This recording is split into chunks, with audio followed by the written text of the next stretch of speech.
Hey guys. Hey guys. So I'm just gonna write some lesser adventurers. So I wrote some on a train, so there's a little bit more than there was before. I'm just gonna start off by getting a reader, the TTS reader, to just basically go through it. I'm pretty sure I want to delete most of what came that I wrote on the train, um, just to make things tighter and more simplified, because I think it's a little bit too habitual writing from me. So I'll try to change that up. So when I'm listening over this, I'm just looking for the things I need to change and visualizing how I actually want to sculpt it and looking to sculpt it in a way that I'll enjoy future rereads rather than it being okay for one read but not like subsequent reads. So that's what I'm going to do now. I thought I was lucky receiving a quest from the guild to clean the greasy storm drains around town. Slimes like to make a mess of things, you know. There aren't many of these jobs going. Most of us lesser adventurers are forced into fighting for our copper pieces. You could easily wind up losing a limb or even your life trying to clear one of the monster dens in the neighboring countryside. Far better to be away from all that, and at least today I was. Hey Paru, where you off to today? A broadly smiling man with a hoe over his shoulder called out as I headed up the road through the farmlands. Got lucky today, see? I said as I lifted a bucket and scrubbing brush. Oh good, he said, relief showing in the smile in his eyes. Awful business those dens you fellas clear out, but we couldn't feed the city without ya. I looked back at him with a curt nod and continued on my way. I couldn't help but be envious of him out there in the fields, tending to the earth amidst the fresh smells of the harvest. It would be a nice way to make copper, but those jobs go even quicker than the one I scooped up today. It was a 1 in 1,000 kind of thing, at least to a guy like me. Steady work would never come to me that easy. Wading my way up the last of the bluffs, I came to the overlook and saw the city rise before the Great Leon River and the Vanguard mountain range behind it. Pale pastels as far as the eye could see and prominent fort towns nestled deep behind the walls. As I made my way down the long winding path toward the gates, the guards looked out of the corner of their eyes, only relenting once they discovered the tin tag hanging from my neck. I veered off the path and skirted around the outside of the walls looking for the best place to start. Ah, hi there little guy, I said as I knelt down to observe the little glittering dew ball as it crawled free from the storm drains. I couldn't help but feel an affinity to slimes, in fact, all things weak and innocent. In this world, your attributes and your potential are given to you by your guardian aspect at birth, and I have a sneaking suspicion that my aspect decided to give me a handful of ducks while giving some other lucky folks all my aces, just like this little guy. Some consider the aspects to be gods, but most look at them as the animating spirits that grant us magic and the living essence that breathes life into us when we are nothing but jelly inside our mother's belly. They say you don't know what aspect gave you permission to come to this world until you are capable enough to manifest your magic. But I wonder, are all of us really given gifts by an aspect? Or is that just something people say once they've manifested their own? To me, it doesn't really matter much whether I am of the great white elk of Astra or the basilisk of Venu, the minotaur of Terra, the griffin of Leonis, or the phoenix of Igris. So long as I have a positive outlook and the determination to take each step as it comes, I will make the best of this life and what small little piece of it I can carve out for myself. The slime crawled towards the shrubs close by, probably startled by the sound of my bucket and brush. I eyed the metal bars carefully and thought about the best angle to align myself to get a good scrubbing position. Gripping onto a dry bit of the bar, I hoisted myself down and wedged myself into a crack. I coughed as dust and grime kicked up. Gah, it's fighting back, I said as I waved my hand. Anyone would think you don't want to be cleaned, I laughed before scrubbing again. Just put your back and shoulders into it, I told myself. That sounded like something a real adventurer might say, not that I'd ever rubbed shoulders with any. With their glimmering swords and full kits of armor, they might as well be nobility to me. I just carry this knotted old club, a shiv, and this simple hempen overcloth. But I'm doing a sight better than slaves, that's for sure, so I shouldn't complain. But that would be a better life, I said with a weak smile between scrubs. A breeze echoed through the aqueducts beyond the steel bars. The water tapped and rose in pitch until it rang like a bell. I narrowed my eyes and looked into the shadows, but from this awkward angle there wasn't any way I would make anything out. A shuffle and a skitter was masked by the sound of my brush as I continued on with my work. 5-hole copper, I smiled, that's the same as the bonus for clearing a full 5 dens in a day. Good gods, cleaning and hauling jobs were good when you could get them. I'd never cleared a full 5 dens in all my time adventuring, but I'd heard of some bronze-class fellas actually pulling it off. Just imagine that, walking through goblins, boglets, warglings, and kobolds like they were nothing more than the lightest of resistances to your blade. All I can say about them is that they are vicious things and they sprout up like nobody's business. I don't think I've ever seen a day where the guild boards aren't overflowing with new den sightings. Phew, this is hard work, I said as I scrubbed off the last of the grime on the set of bars. I picked up my bucket and splashed the water along the bars and then hopped back up to level ground and took a good long walk over to the next. Skitters. I narrowed my eyes, but unable to figure out the source of the sound, I just shook my head. Must just be my imagination, I said as I wedged myself into a prime spot to get at all the best parts of the bars. After cleaning the first bar, I gazed down into the shadows of the aqueducts, still unable to shake the feeling that something was in there watching me. Anything down there? I asked. I slapped myself for the stupidity of it. What am I doing? What kind of monster would even answer back? I waited for a moment to see if I could hear the sound again, but no dice. I said as I scrubbed the last bar and then washed it down. I hopped out and headed the long walk around to the next and continued the day, only really stopping for a short lunch. Dried pemmican made of meat powder, half molded over grease, and dried berries.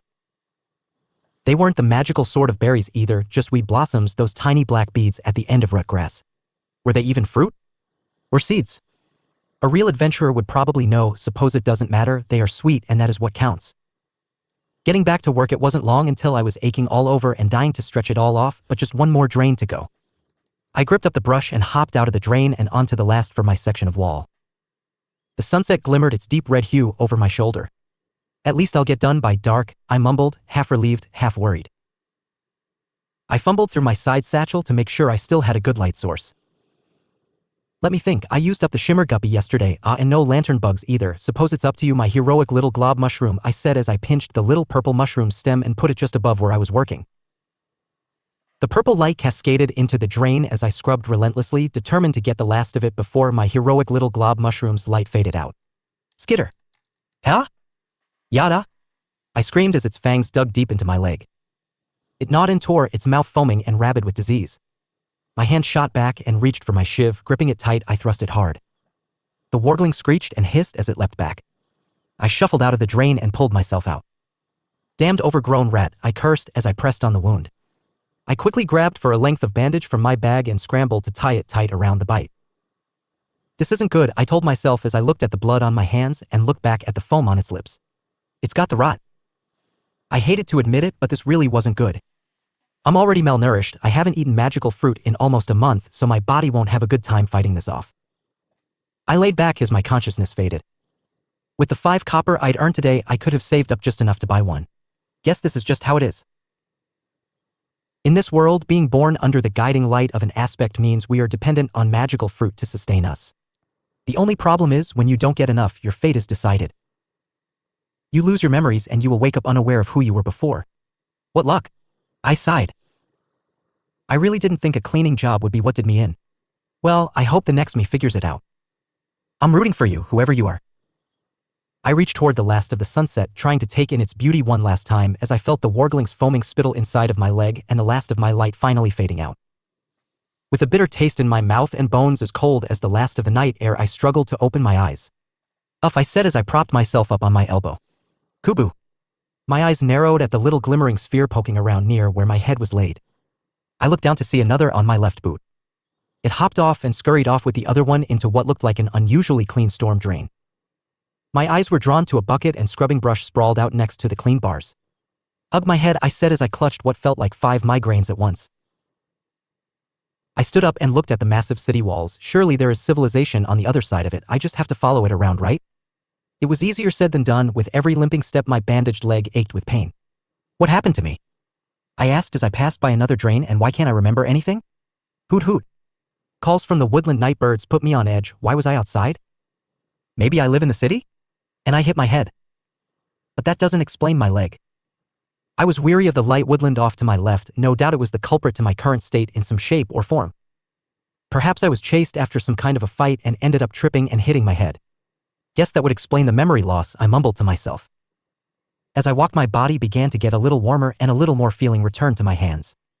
Just enough, in fact, to notice the feeling of calluses on the pads of my palm. As I looked at my hands closer, I saw all matter of scratches and scars. Little cuts and holes were scarred everywhere. What kind of life have I been living up until now? I wondered as I passed another storm drain. Guess this rules out being a noble, I said as I realized the clothing I was wearing was just as ragged as my skin. I suppose I'll look for the lower part of town then when I find the entrance. I passed by another storm drain and paused. Just how long is this damned wall? After a few more restless hours limping along its perimeter, I found my answer and my salvation. 2 guards stood watch at a large gated entrance to the city. Hey there, I said with a wave, I think I got lost out here. Get a load of this guy, one of the guards nodded to the other. Damned bastards always pop out of the woodwork, don't they? You wouldn't believe the night I'm having, I said with my best attempt at a charming smile. Oh really? The guard replied. He looked down at the tin tag on my neck and then at my wounded leg. The contempt on his face turned to exasperation as though he'd seen something more times than he cared to remember. What are you after, Tin Man? The guard asked. I just wanted to enter, I replied. The guards looked at one another. Don't these guys usually work at the fort halls? You know, out in the sticks? You're forgetting the haulers and cleaners, the other guard replied. You got a hauling gig? Yeah, whatever, head in, the guard motioned with the tip of his long spear. Thanks, I laughed nervously as I passed through the gate's large stone massoned arches. The main road held several houses on each side and led up to a large hall at the end before it split like a Y in both directions. The large hall looked important somehow, and torches flickered on the balcony suggesting it was still open even at this time of night. I limped my way up the steps and knocked on the thick wooden door, only to hear a few voices chattering away inside, seemingly oblivious to me. I braced myself and then pushed my weight into the door, causing it to slowly swing open to reveal all manner of people talking amongst each other. It looked like a gathering of some kind, perhaps like a social club. A woman with tight silvered scale following the curve of her bust and waist down to the start of her legs chatted amiably with a man in robust-looking brigandine armor. A flowing spider silk dress gathered around her shapely legs, mostly translucent even in the torchlight of the hall. And 2 frilled strapped supports on each shoulder exposed the skin of her neck, back, and arms. She turned toward me following the eyes of her conversation partner and didn't bat an eye before turning back to him and their conversation. I made my way awkwardly through the crowd of overdressed women and men with polished sword hilts to what looked to be a reception desk at the back. A genuine and friendly-faced beast folk girl turned her eyes up from the ledgers she was reading. Can I help you? She asked sweetly. Oh, maybe you can, I was wondering where I am? You are in the Adventuring Guild, the Eastern City Wall branch. We are open all night as a stopping point for adventurers who don't need to travel into the main guild halls at the city center, she explained. Oh, and what does the Adventuring Guild do? I asked. Oh, well, we take care of monsters and the like, clearing out dungeons and making sure the roads are safe for trade, things like that, she replied. I can see from that tin tag there you are part of one of the lesser guilds? She asked. Lesser guilds? I asked. Yes, the ones established by the farming unions and smaller council holds out in the countryside. Clearing lesser monster dens, is that right? So what brings you to the city? Can I help you? The girl asked. Well, I'm trying to get my footing. Is there a place to stay here, or maybe a job I can work to pay my way? I asked. The girl's face was shocked for a moment and then turned sympathetic. I'm sorry, but you would have had to pass the guild licensing exam to work as an adventurer here. Oh, and how do I do that? I asked, looking around for anything that might give me a clue. Oh, well, from your tag I can tell you are a tin rank, yes? Well, the next tag would be a copper one, and after that a bronze. Once you have a bronze badge and you have had all your physical training, weapons training, and magic training, you can come here for the licensing exam, she replied. Oh, I replied. The awkward air in the room suddenly began to make sense. Adventurers here seem to be of a higher class than lesser adventurers. Do you have any kind of a map of the city then? I'm just trying to find my way around, I asked. Absolutely, just 1 silver, she replied. I reached through my satchel but found nothing but 5 copper coins. Is this enough? I'm sorry, but that is half what it is worth, the girl replied. But listen, she said with real compassion in her eyes, you should save that up, buy a magical fruit soon. You don't look too good, it will help you, trust me, okay? Okay, I nodded. What the hell was a magical fruit? This might be a silly question, but what is that? I asked. I thought so, the girl sighed. You are suffering from magical malnutrition, that is why you can't remember much. From the look of you it is stage 2. So you have been a whole month without a fruit. At stage 2 you receive memory loss every morning and will lose skills and abilities you learned through the day. If you are weak enough you might not even remember who you were each morning. You need to get to work fast, get another 5 copper and buy a fruit before you go to bed. The dire nature of my situation hit me like an oncoming carriage. I would wake up again tomorrow morning without memory of who I am or where I was if I can't afford a fruit today. How long have I been like this? Is this why I woke up with injuries? Is it really that dangerous out in the countryside? Did I go through all of this yesterday only to end up outside the walls? No. I quickly centered myself. This girl doesn't recognize me and neither did the guards at the gate, so I can't have been around long. And on the bright side, I already have 5 coppers, which is half what I need. I just have to find a lesser guild and work enough to get 5 copper. Can I ask how much 5 copper is worth? I began to investigate to make sure I had the right plan in mind. An hour's work is normally worth half a copper in today's economy. So a full 10 hours is usually enough to make that much, she explained. And how much are living expenses, food, and shelter? I probed further. Most meals in the city are 2 copper and the same for lodging, but in the lesser guild halls you can survive on half that. They have big communal bunk rooms out the back and a kitchen where you can get some food, each at just a copper. I see, so I need to make 7 copper if I want to sleep under a roof with a full stomach. The girl smiled at me politely, hiding the strain on her face. I looked around the hall to see a few of the adventurers staring. Just one last question, I laughed nervously. How would I get to the closest lesser guild hall? It's about an hour's walk following the main path out the east gate, she replied. And that is this gate, right? I said as I pointed back at the door. Yes, she smiled nervously. Thank you for the help. You're welcome, good luck, and visit us again when you pass your licensing exam, she called out as I turned to head out. Wait, weren't you going inside for a hauling gig? A gate guard asked as I passed. Guess I made a mistake, I said as I rubbed the back of my head. I told you he wasn't hauling, I mean look at his leg, the other guard whispered. You are blaming me? You are the one who didn't even remember tin men do hauling jobs.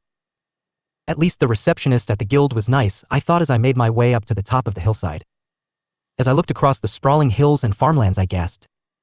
The way the moonlight caught the tree tops of the scattered woodlands and flickered across the vast fields of wheat made it look like an ocean made of silver.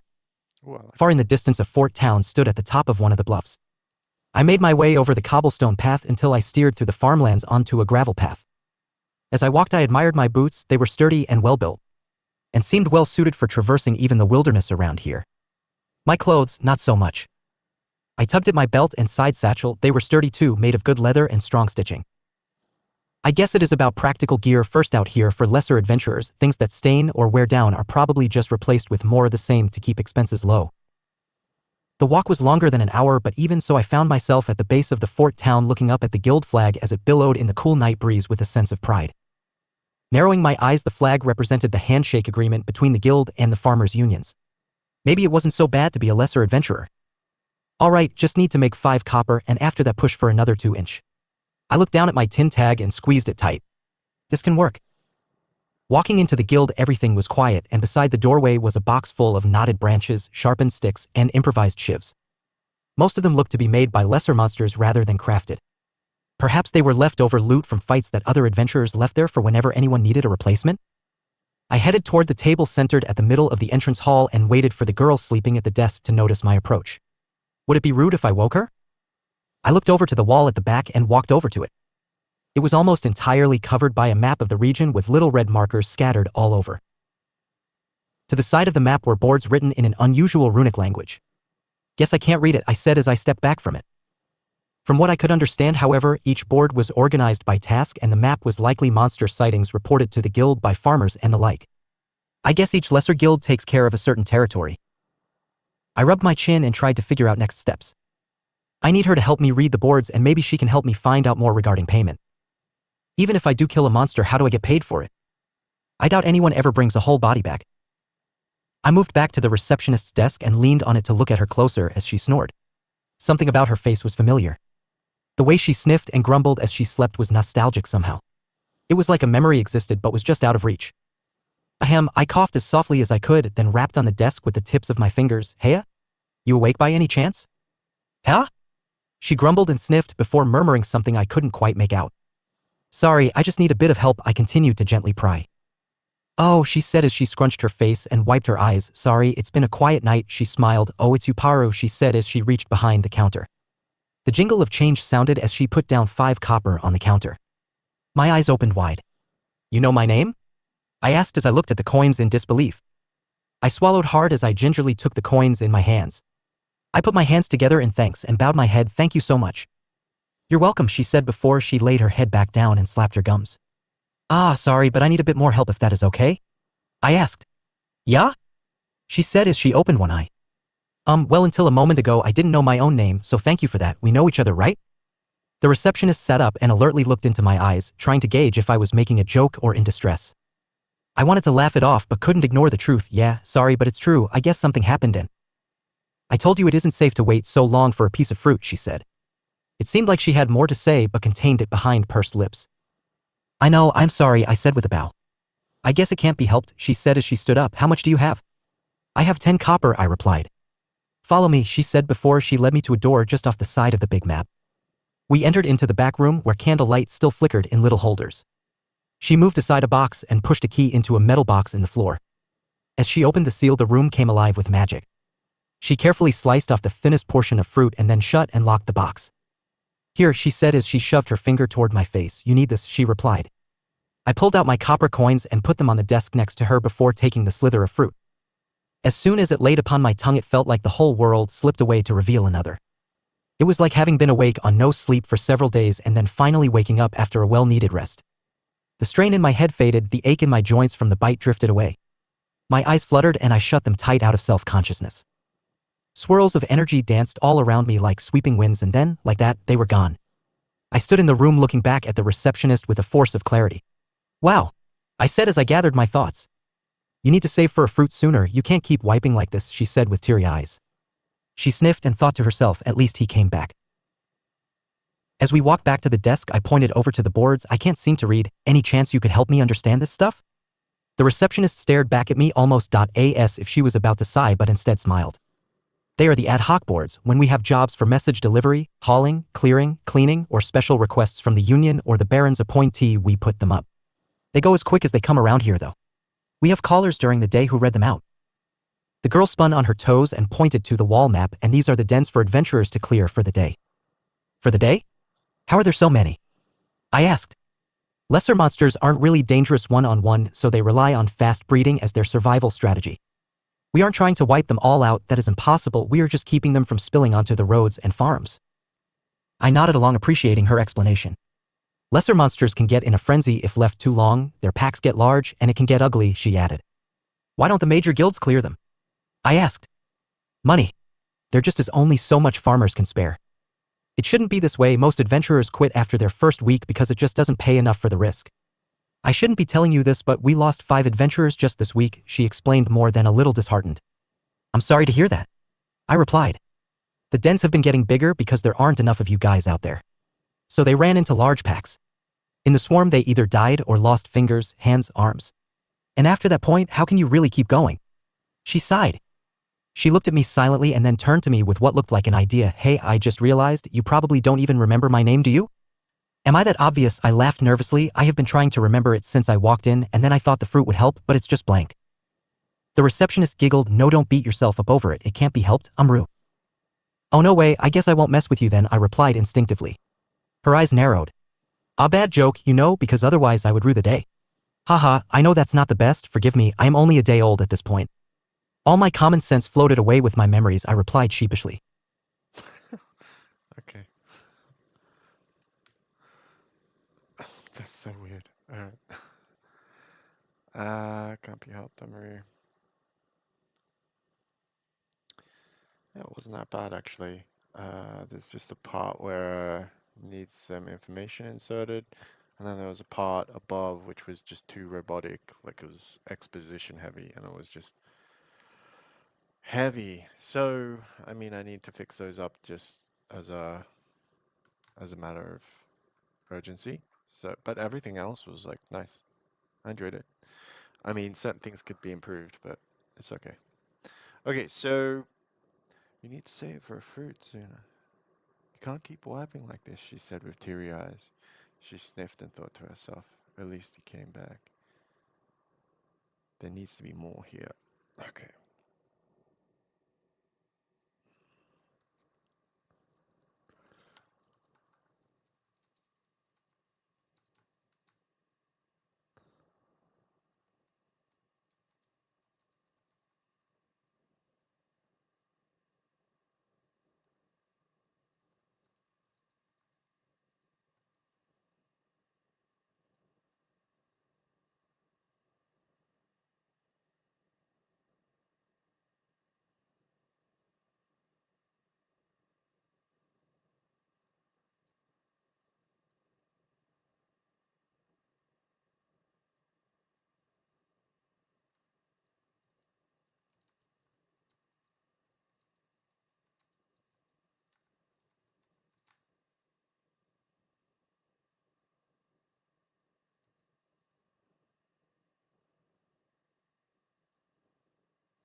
Okay, I'm gonna take a short break and then get back to this in a little bit. All right, take it.